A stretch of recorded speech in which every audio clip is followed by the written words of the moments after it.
आमंत्रित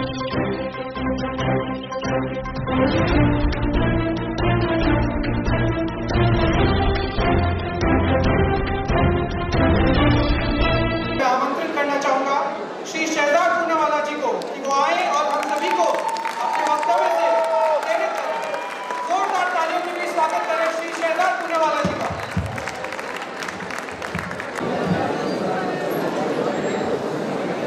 बोलो भारत माता की, बोलो भारत माता की, बोलो भारत माता की, बोलो श्री राधा गोविंद देव जी की, बोलो श्री राधा गोविंद देव जी की, बोलो बाके बिहारी की, बोलो बाके बिहारी की। राम राम सा। वैसे तो आप लोगों को कहा जाता है कि ये गुलाबी शहर है, पर जहां तक मेरी दृष्टि जा रही है वहां तक मुझे केवल भगवा ही भगवा नजर आ रहा है। बोलो एक बार मिलकर जय श्री राम, जय जय श्री राम। वाह, भक्ति और शक्ति के परिचायक चैत्र नवरात्र के इस पावन अवसर पर वीरों की भूमि राजस्थान में आपने मुझे यहां पर आने का अवसर दिया अपने बीच में।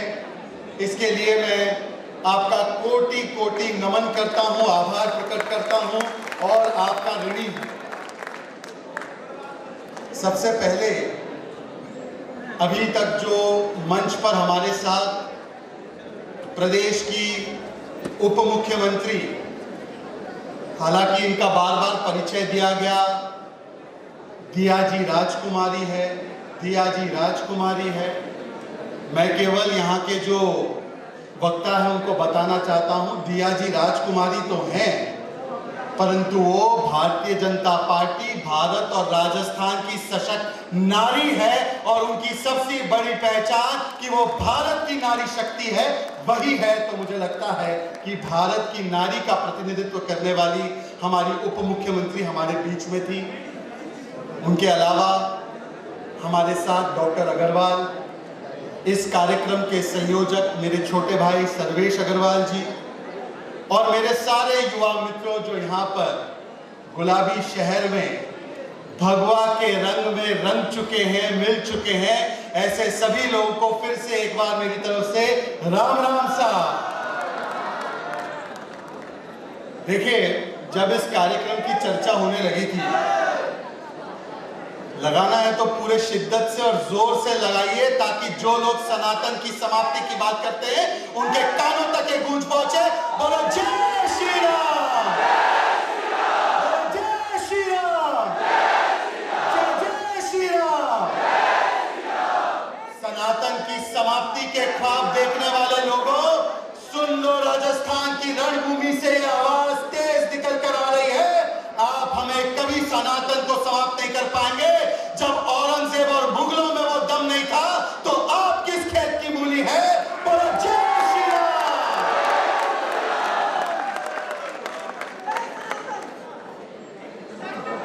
तो मैं कह रहा था,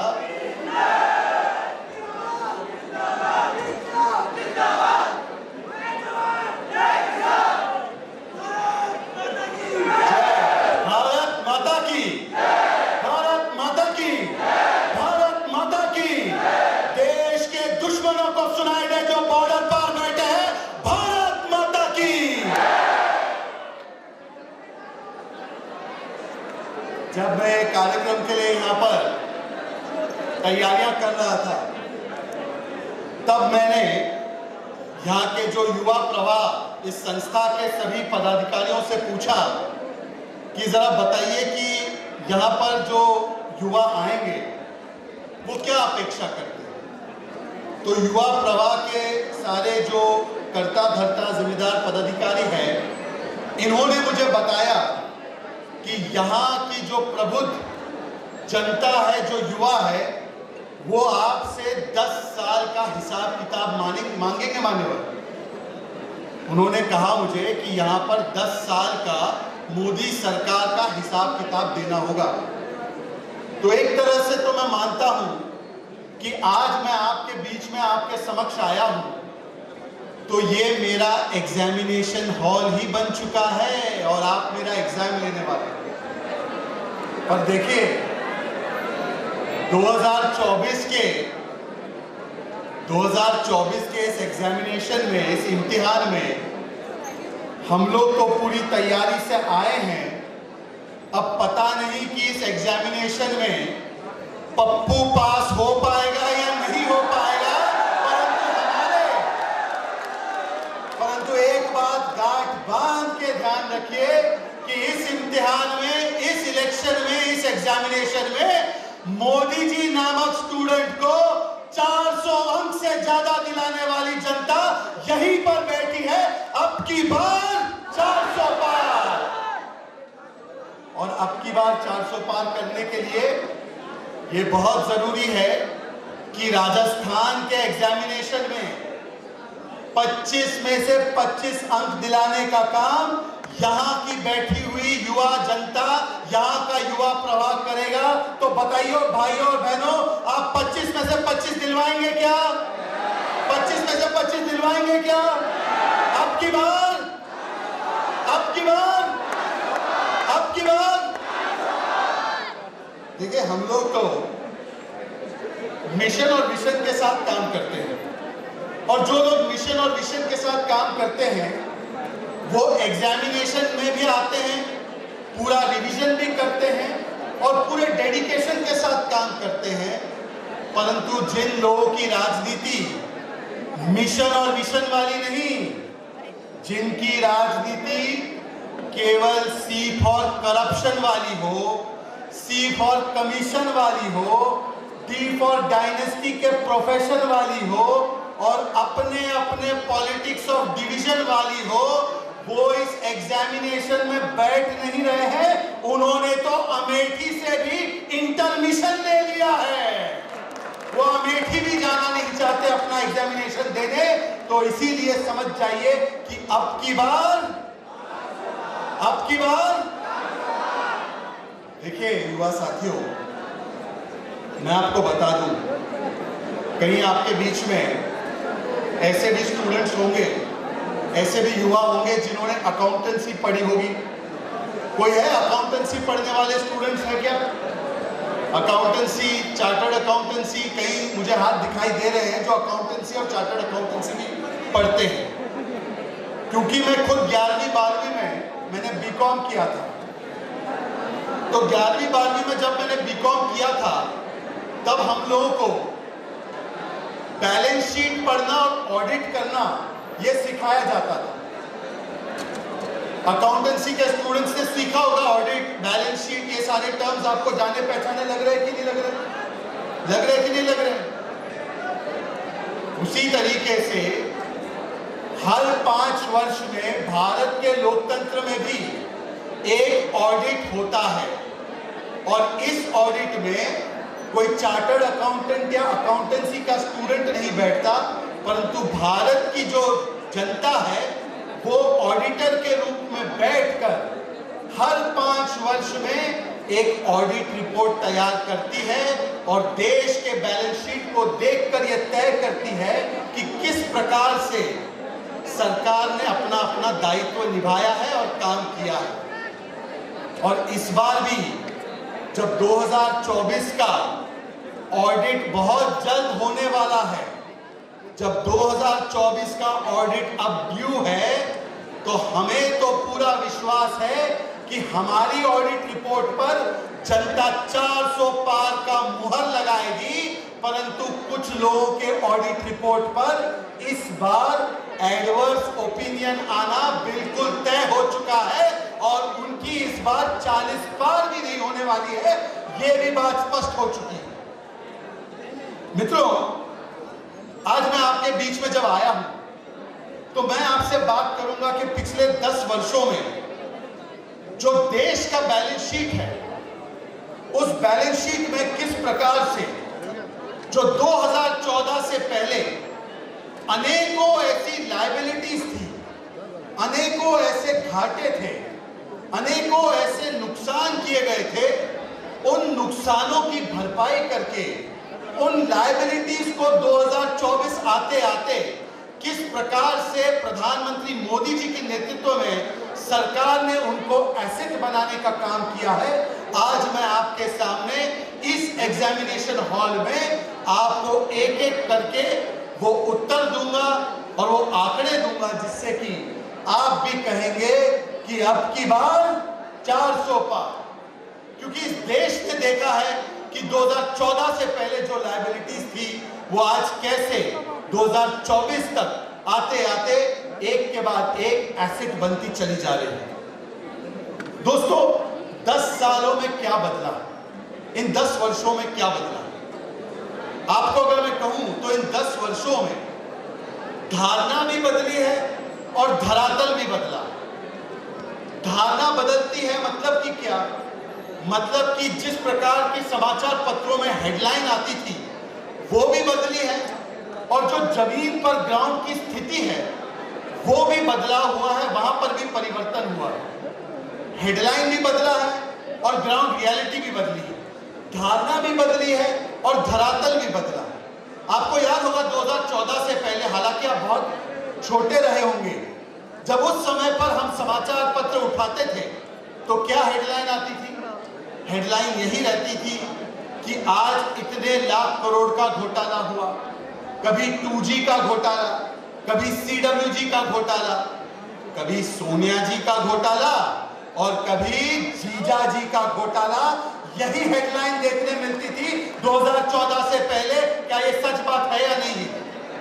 और आज जब 2024 में हम डिजिटल माध्यम से, फोन के माध्यम से आज के समाचार अपने सोशल मीडिया पर देखते हैं, डिजिटल मीडिया पर देखते हैं, तो आज 2G, CWG, सोनिया जी और जीजा जी की बात नहीं होती है। आज बात होती है तो भारत की 5G और 6G की उपलब्धि की बात होती है, भारत के G20 की उपलब्धि की बात होती है। यही परिवर्तन हुआ है धारणा में और धरातल में कि एक समय पर कितने लाख करोड़ का भ्रष्टाचार हुआ उसकी बातें होती थी, और आज बात होती है कि जिन लोगों ने लाखों करोड़ों का भ्रष्टाचार किया वो एक के बाद एक जेल की सलाखों के पीछे जाते हैं। और आज वो लोग जिस प्रकार से एक हो जाते हैं जब भ्रष्टाचार के खिलाफ लड़ाई होती है, तो आज हेडलाइन उनकी बनती है। हमने देखा है कि एक भारत के बारे में परसेप्शन बन चुका था, और परसेप्शन यह था कि जो भी होता है 2014 से पहले पॉलिसी पैरालिसिस थी। भारत में एक प्रकार से सरकारी कर्मचारी अपने समय पर दफ्तर में नहीं आते थे, लेट लतीफी हुआ करती थी, और भारत के प्रति पूरी दुनिया में और भारत के भीतर भी अर्थव्यवस्था से लेकर विदेश नीति तक हर जगह एक ऐसी उदासीनता छाई हुई थी, और कहीं पर भी भारत के विषय में यदि कोई व्यक्ति अपनी बात रखता तो वो बोलता कि भारत में ऐसा ही होता है, भारत में कुछ नहीं हो सकता, भारत में ऐसा ही होता है। इस प्रकार की धारणा भारत के प्रति 2014 से पहले बन चुकी थी।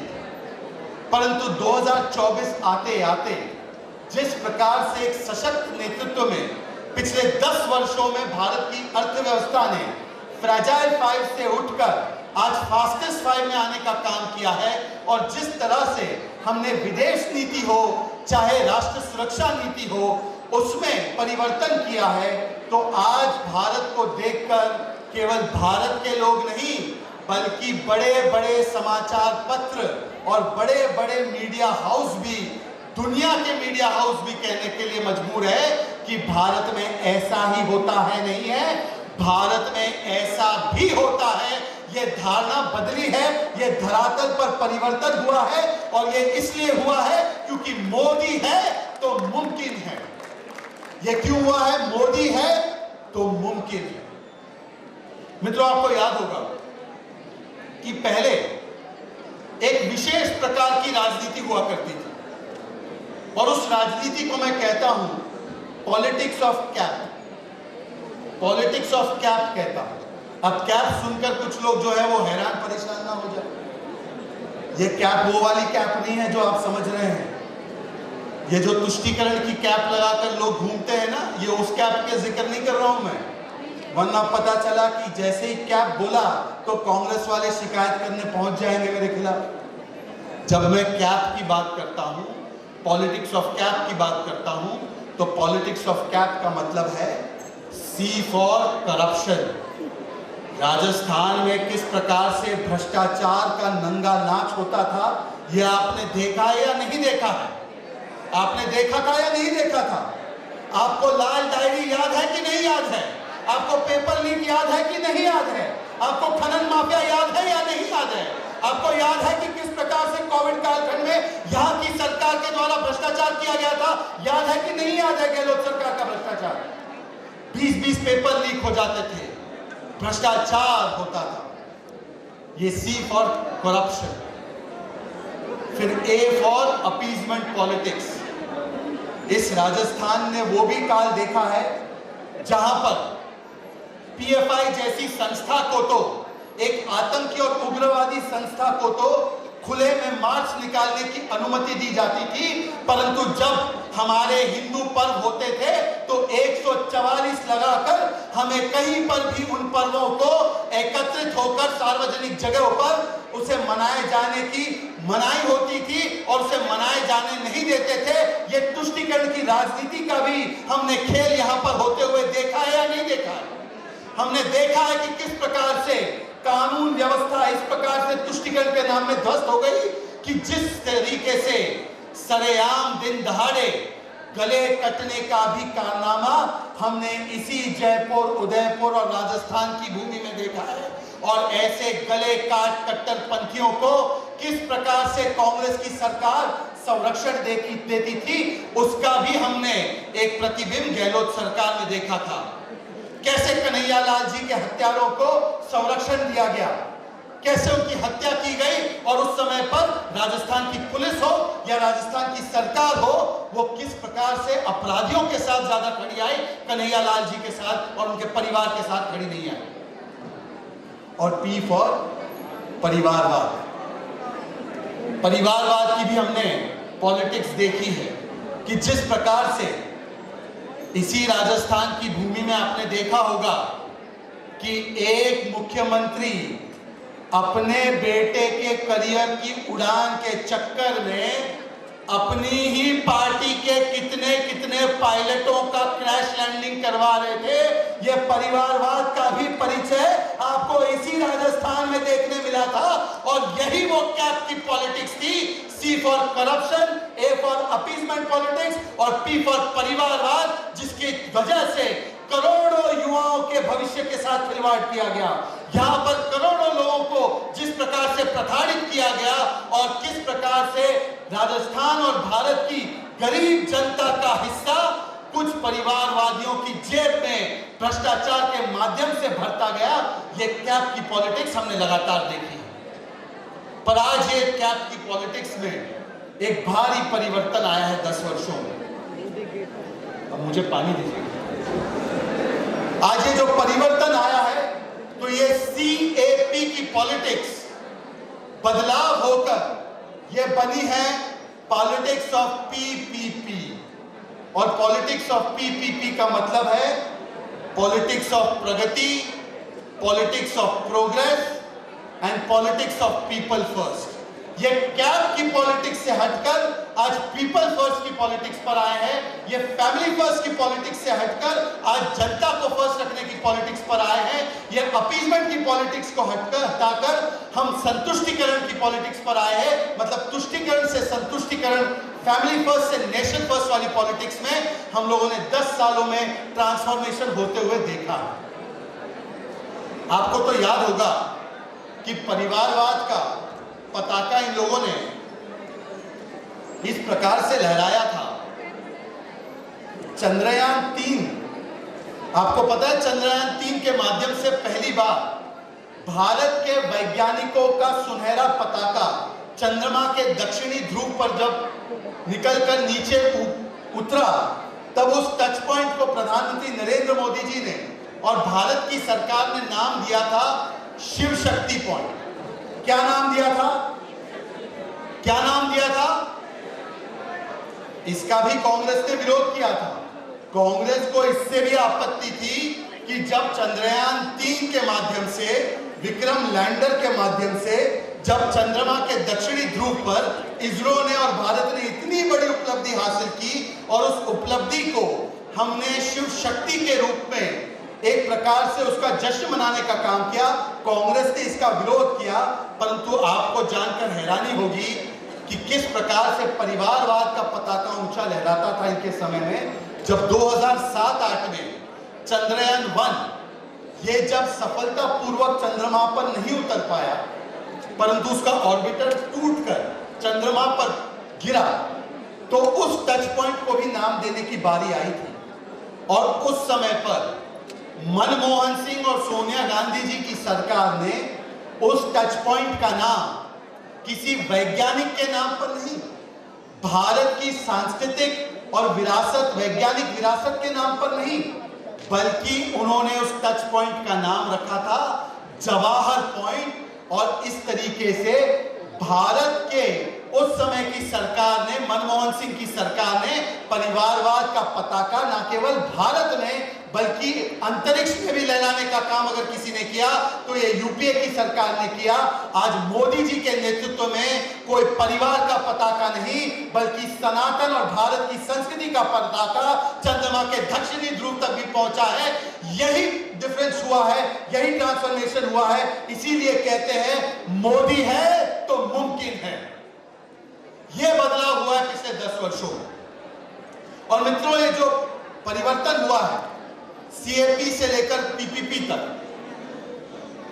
ये पॉलिटिक्स ऑफ करप्शन, अपीजमेंट और परिवारवाद से लेकर politics of performance, progress and people first तक, इस पूरे ट्रांसफॉर्मेशन का फॉर्मूला क्या है? इस ट्रांसफॉर्मेशन का फॉर्मूला है Modi formula, clicks, ticks, bricks and fix.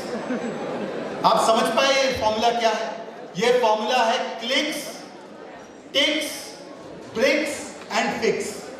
आप पूछेंगे ये क्या फॉर्मूला है?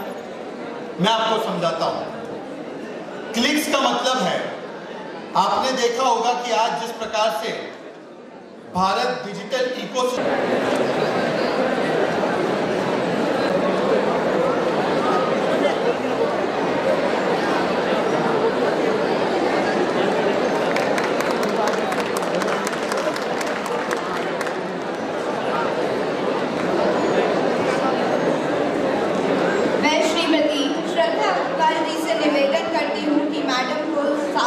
एवं शॉल भेंट करें।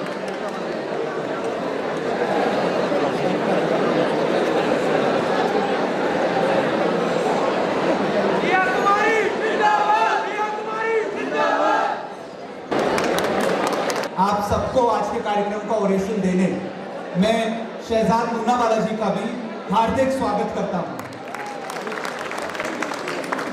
कार्यक्रम संयोजक डॉक्टर सर्वेश अग्रवाल जी से निवेदन है कि वह साफा एवं शॉल पहनाकर स्वागत करें। आई रिक्वेस्ट श्री शुभम अग्रवाल जी कि वह आगे आए और आदरणीय शहजाद पूनावाला जी को स्मृति चिन्ह भेंट करें।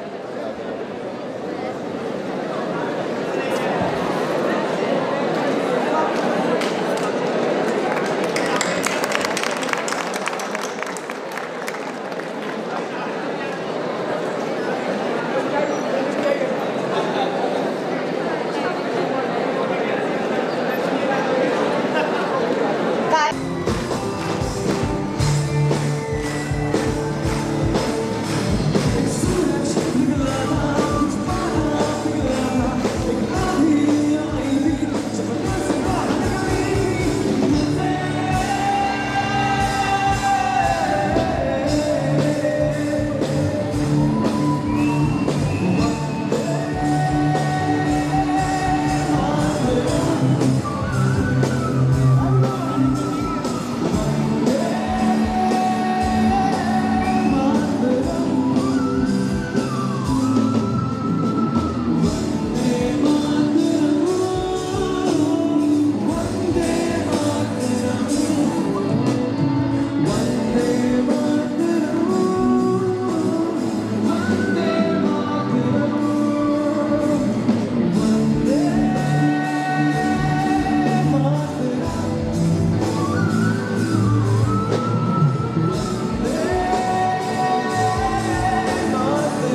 हैं।